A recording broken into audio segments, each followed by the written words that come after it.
Né le 24 octobre 1933 à Rodemack, en Moselle, Jean-Marie Pelt passait déjà son enfance dans le jardin de son grand-père horticulteur.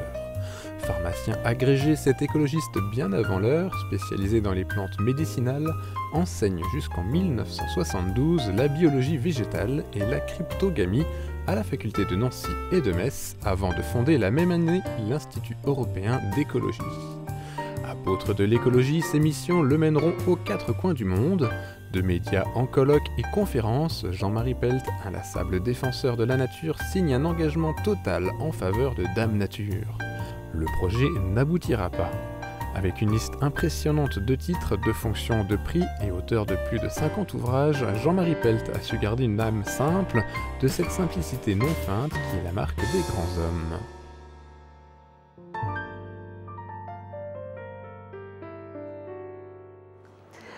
Le martyrologe romain propose environ 10 000 saints et bienheureux reconnus par l'Église catholique. D'autres religions reconnaissent des hommes et des femmes ayant mené une vie exemplaire sans pour autant leur vouer un culte. Qui sont ces saints ? Jean-Marie Pelt, dans son livre « Heureux les simples », relate le destin de 19 d'entre eux, de religions, de nationalités et de milieux sociaux différents et ayant vécu du XIIe au XXe siècle. Un livre aux antipodes de la société de consommation dans laquelle nous vivons. Jean-Marie Pelt, bonjour, j'ai bafouillé un peu. Donc on vous connaît surtout comme scientifique. Oui, sûrement, c'est mon métier. Voilà, vous êtes botaniste, vous avez des études de pharmacie derrière vous, enfin, on vous connaît surtout comme ça, mais aussi, vous avez une propension un peu à la spiritualité. Alors donc, vous avez déjà écrit des livres, notamment en 77, Dieu de l'univers, Science et foi. Alors comment est-ce que vous arrivez à réconcilier cette alliance par définition conflictuelle entre la science et la foi ? Je n'ai aucun problème. J'ai été élevé par une famille très, très croyante. J'ai toujours beaucoup aimé la science et je n'ai jamais rencontré l'ombre d'un problème pour faire de la cohérence entre ma foi catholique et entre la science, parce qu'il n'y a pas de contradiction. On croit qu'il y en a, mais il n'y en a pas. Il n'y en a pas. On croit qu'il y a des contradictions parce qu'on a la tendance à interpréter la Bible mot à mot, textuellement. Oui. Or, c'est un livre qui doit donner du sens, mais ce n'est pas un livre qui donne de la science. La science, c'est la connaissance des événements tels qu'ils se passent ou tels qu'ils se sont passés dans l'histoire de l'univers. La science est par définition rationnelle. Elle est rationnelle. La spiritualité, non. La spiritualité, on ne peut pas dire qu'elle n'est pas rationnelle, parce qu'on peut avoir de bonnes raisons de croire. Lorsqu'on a une expérience personnelle de la foi, on trouvera qu'il est très raisonnable de croire. C'est la théorie des théologiens. Un grand théologien comme notre pape va vous dire ça, naturellement. Mais la foi, c'est aussi une expérience vécue. Donc, de cette expérience vécue, on tire du sens. C'est le sens de la vie qui vous est donné là. La science ne donne pas de sens. Elle donne des connaissances. Et la Bible donne un sens. Donc les deux s'additionnent. Ouais, donc c'est le sens de la Bible que nous ne comprenons pas bien, qui est mal interprété ? Qui est souvent très mal interprété, parce qu'on a toujours eu tendance à prendre les textes au mot à mot, alors que ce sont des textes symboliques. C'est comme une fable de La Fontaine. Il y a une histoire qui n'est pas vraie, objectivement, parce que les renards et les corbeaux, ils ne parlent pas. Mais après, à la fin, il y a la morale. Et c'est ce qu'il faut tirer de l'histoire. Et la Bible, c'est tout à fait pareil. C'est une histoire et il faut en tirer des conséquences sur le plan, effectivement, du sens. Alors, avec ces traductions multiples de la Bible, j'imagine que le sens, il a dû être faussé plusieurs reprises. Pas vraiment, parce que, disons que l'ensemble des églises chrétiennes ont la même lecture de la Bible actuellement. Alors il y a évidemment les créationnistes qui pensent qu'il faut prendre le livre de la Genèse au mot à mot. Bon, ça non, évidemment non, puisque la science nous donne des informations qui sont d'une autre nature. Mais le sens du texte, c'est que nous sommes créés par Dieu, que Dieu a créé l'univers. C'est ça que ça veut dire. Et quand on est croyant, on pense qu'il y a eu effectivement au départ une création et que l'univers n'est pas le fruit du pur hasard.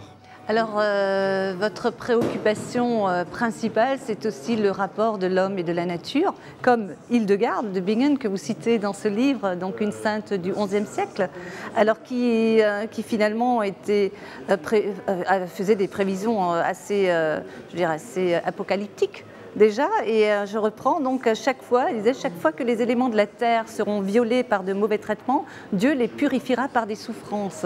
Oui. Alors, elle avait pressenti la crise écologique. C'est une chose extraordinaire au XIe siècle. Elle avait pressenti la pollution de l'air. Elle avait pressenti la perturbation du climat.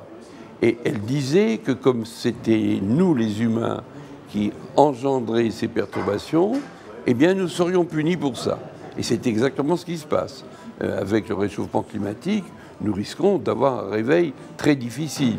Les pollutions ont des impacts sur la santé qu'on connaît bien aujourd'hui. Alors qu'est-ce qu'il faudrait aujourd'hui entre le rapport de l'homme, le divin, la nature? Qu'est-ce qu'il nous faudrait? De la cohérence et de l'harmonie entre tout ça. De l'harmonie. Il faudrait que nous ayons des rapports harmonieux avec la nature, bien entendu, que nous maltraitons. Nous sommes des prédateurs. Et puis si on est croyant, des rapports harmonieux, évidemment, avec le divin aussi. Mais ça, c'est le propre des croyants. À travers la vie des saints, Jean-Marie Pelt entre dans la 4e dimension, celle de la profondeur, l'autre monde, là où se cachent des secrets que la science ne peut élucider, un arrière-monde où gît la question du sens. Écoutez. Les temps ont changé. Autrefois, les saints étaient partout, on en parlait abondamment. Aujourd'hui, ils ne sont plus nulle part. Les people les remplacent. Les saints, modèle exemplaire et fort, comme une savoureuse bière d'abbaye belge. Les people, pas de bière, seulement la mousse. Les saints occupent du coup une place discrète dans les médias.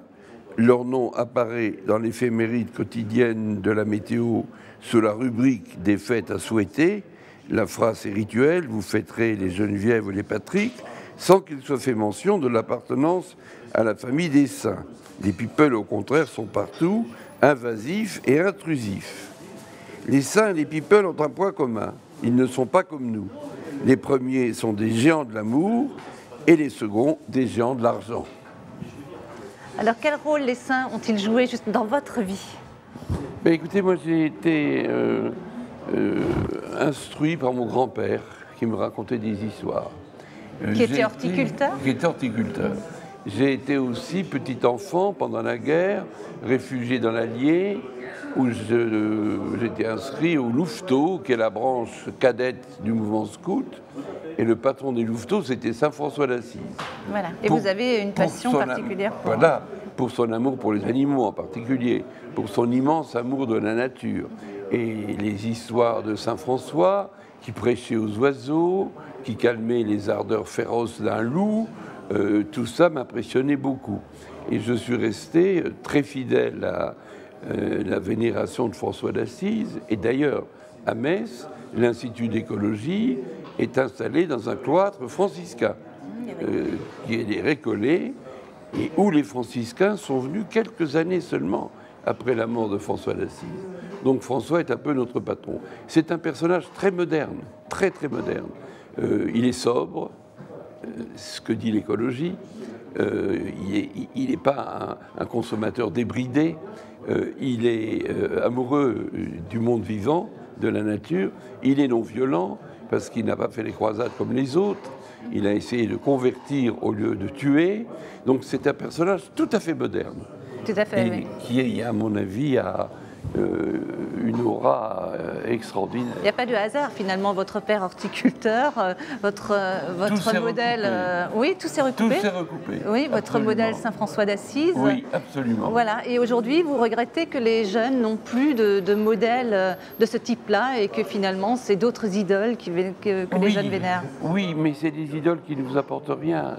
Je veux dire, ça n'est pas... par ces idoles-là que vous pourrez trouver du sens vous-même à votre propre existence. Ces idoles, ils vont vous divertir. Et divertir, ça veut dire vous faire penser à autre chose. Mais ne vous mettront pas, eux, sur un chemin.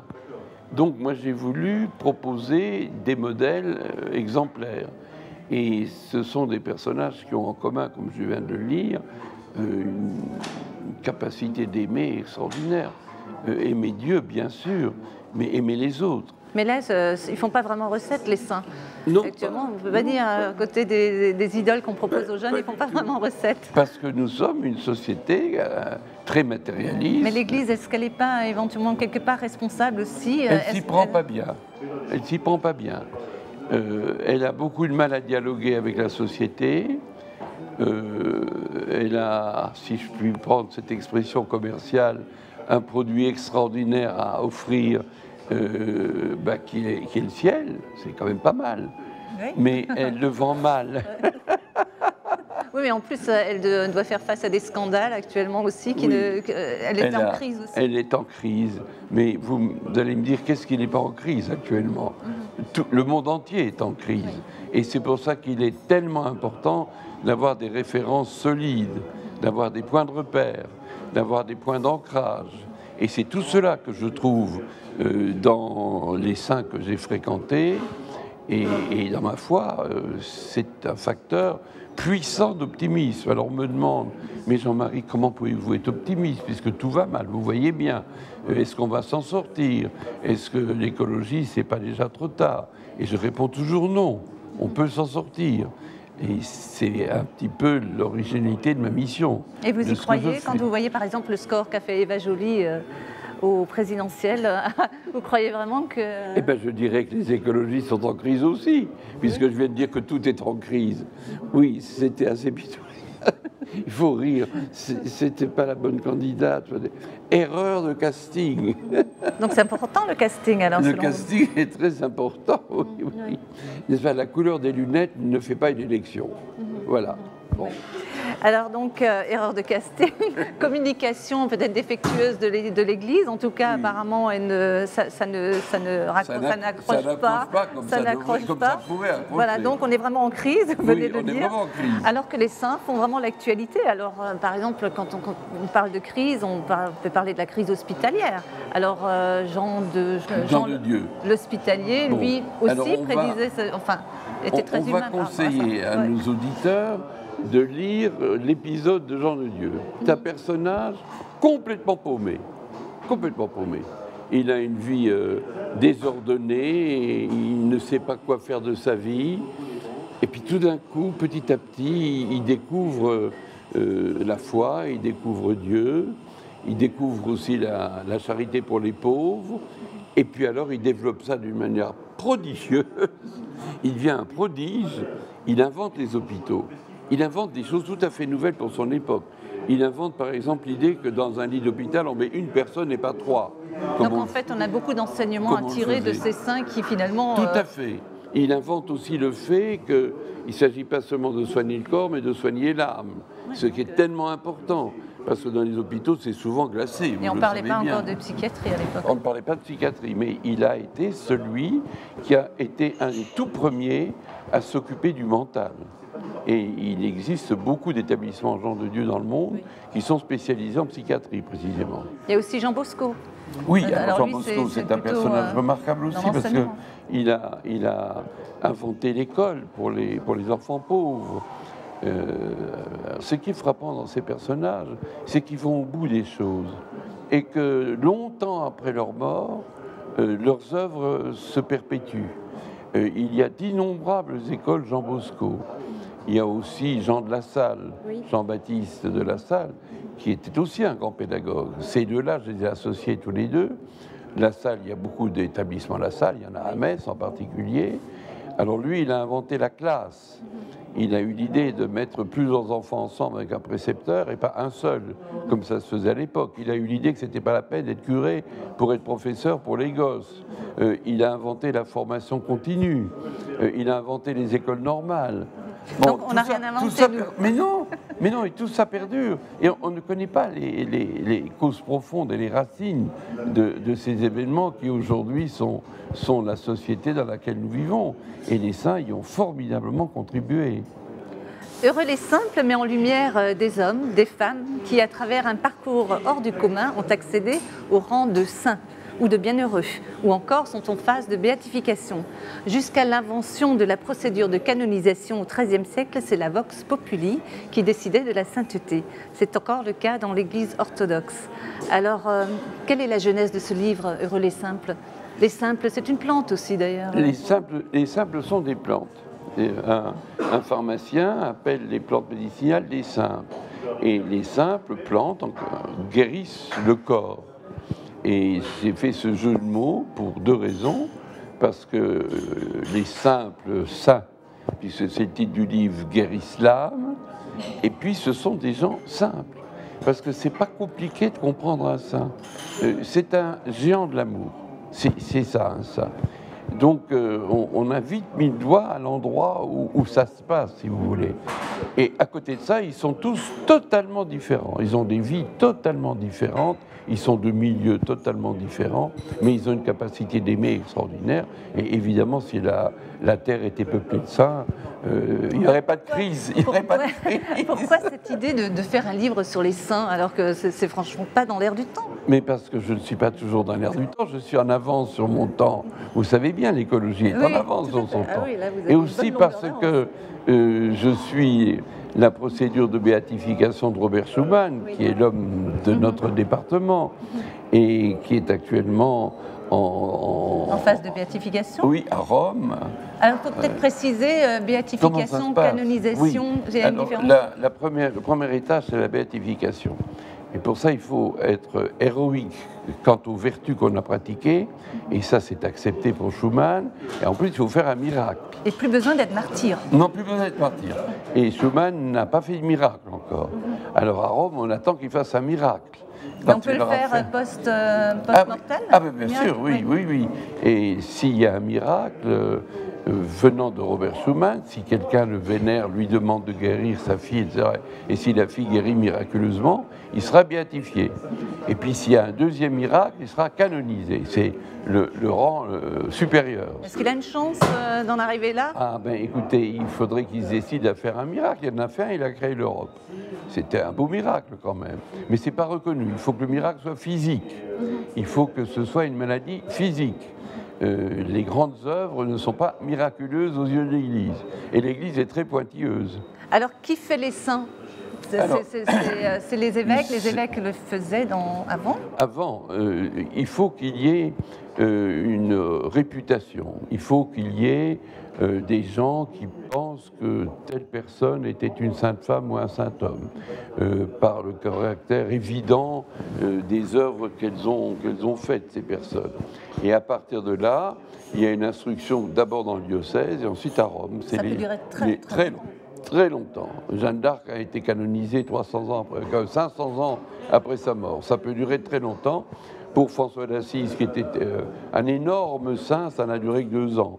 Quand c'est complètement évident que c'est aveuglant et que toute l'humanité trouve que ce fut un saint, alors on dit oui, c'était vraiment un saint. Alors il y a quand même une injustice là-dedans, puisque la plupart des saints sont issus du clergé, il y en a très peu qui sont issus du peuple. Oui, il n'y en a pas beaucoup qui sont issus du peuple. Dans mon livre, il y en a plusieurs quand même. Eh ben, il y a Jean de Dieu, l'homme des hôpitaux, et il y a Schuman, mais il n'est pas saint encore. Il y a Marc Robin aussi, qui n'est pas encore saint non plus, mais qui sont des gens qui ne sont pas des religieux.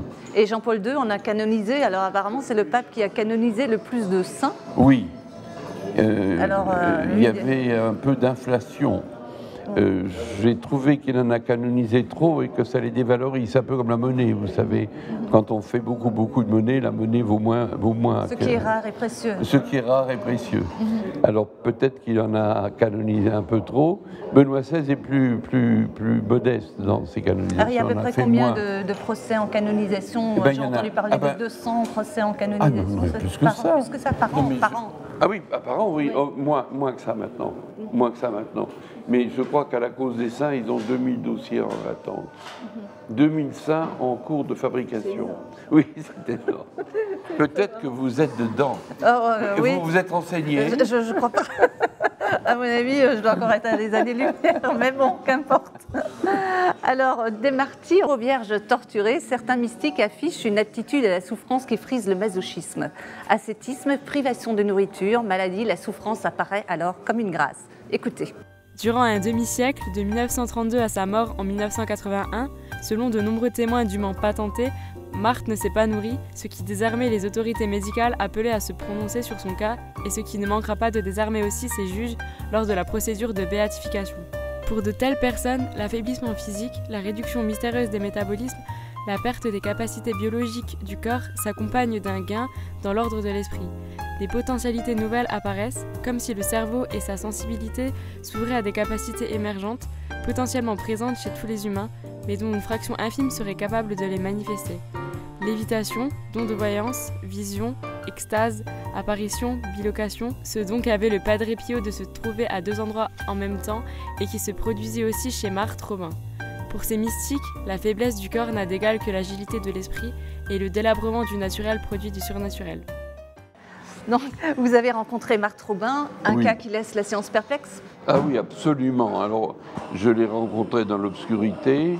Et cette femme était couchée depuis 40 ans. Elle ne mangeait pas, elle ne buvait pas, elle ne déglutissait pas, elle ne voyait pas, elle ne supportait pas du tout la lumière. Elle ne dormait pas. Alors on se dit, comment peut-on vivre comme ça? Alors ça, c'est un mystère qu'on rencontre chez les grands mystiques. Il y a une sorte de réduction des possibilités physiques de l'organisme qui devient inopérante. On a le sentiment que lorsque le corps... Le corps diminue dans ses possibilités. Ouais. Alors on voit émerger d'autres facultés tout à fait inattendues. Ça s'explique scientifiquement? Non, pas du tout, ça se constate, ça a été abondamment constaté. Ça s'explique absolument pas du tout. Il y a de la bilocation, vous savez, on est à deux endroits à la fois, on lévite, on perd son poids, on a des visions, on a des... Vous parliez de cerveau droit, cerveau gauche, oui. Je ne sais pas dans ce livre-là, mais en tout cas, vous avez élaboré cette idée que le cerveau droit, c'est le cerveau... Ça relève plutôt du cerveau droit, ces choses-là, oui, absolument. Mais tous ces phénomènes, disons, paranormaux, accompagnent généralement la vie des grands mystiques dont le corps est complètement défaillant. Alors j'ai expliqué le cas de Marthe Robin assez en détail, parce que je l'ai rencontrée, c'était très émouvant. Elle sera sûrement canonisée. Aussi de la grande Thérèse d'Avila, qui est un personnage extrêmement sympathique à fréquenter. C'est une maîtresse femme, mais elle lévite, elle décolle. Oui. Alors quand elle fait la vaisselle, elle a dit que c'était très gênant, parce qu'elle lâche les assiettes, elle les casse. Oui. Alors vous-même, vous aviez une expérience mystique? Ça m'est arrivé, oui. J'ai eu 2-3 expériences où je me suis trouvé, ravi, comme on dirait, un peu extatique, si vous voulez, dans un état de bonheur extraordinaire, où il y a la joie, la paix et l'amour. Mais comment vous savez que c'est quelque chose d'extraordinaire que vous êtes en train de vivre à ce moment-là? Parce que vous êtes vraiment emporté dans quelque chose qui vous dépasse totalement, et qui vous met dans un état qui n'est pas ce qu'on vit sur la Terre. Une étreinte amoureuse avec une personne qu'on aime, c'est ce qu'il y a de plus fort comme sentiment. Mais c'est rien à côté. C'est un phénomène extraordinaire. Et ça m'est arrivé tout à fait. Ça m'est arrivé à une période où j'étais très déprimé, où j'étais très très mal, et ça m'a sorti brusquement de la dépression. Ça a été de là à presque être heureux, d'être en souffrance, oui. D'avoir un corps en souffrance? Non, pas du tout, pas du tout. Non, j'aime pas du tout ça, absolument pas du tout. Mais c'était une dépression psychologique, oui. Parce que j'avais perdu beaucoup de monde dans ma vie, tout le monde est parti en même temps. Et ça a été vraiment une sortie de crise immédiate. Et puis ça m'est arrivé encore une autre fois. Mais c'est arrivé à beaucoup de gens. Donc vous êtes aussi quelque part un mystique, alors finalement vous êtes en bonne voie de devenir un mystique. Je crois que je ne suis pas un mystique, mais disons que je sais ce que c'est. Oui. Voilà, je sais ce que c'est. Et j'ai beaucoup de gens qui m'envoient des expériences comme ça. Hier, j'ai reçu une lettre de quelqu'un qui a lu un de mes livres et qui a dit « Mais vous savez, moi, il m'est arrivé quelque chose d'extraordinaire. » Et il me raconte son histoire. Il y a beaucoup de gens, oui. Mais ils ne disent pas, oui. Parce qu'on a peur d'être ridicule. Oui. On a peur d'être critiqué en disant « C'est un illuminé. » Ou bien c'est un obscurantiste, n'est-ce pas? Oui, il relève de la psychiatrie. Voilà. Alors, quel effet la prière a sur le corps et l'esprit aussi? Parce que vous évoquez beaucoup la prière, les incantations. Quel effet ça? Ça déclenche des hormones? Oui, absolument. Vous avez tout à fait raison.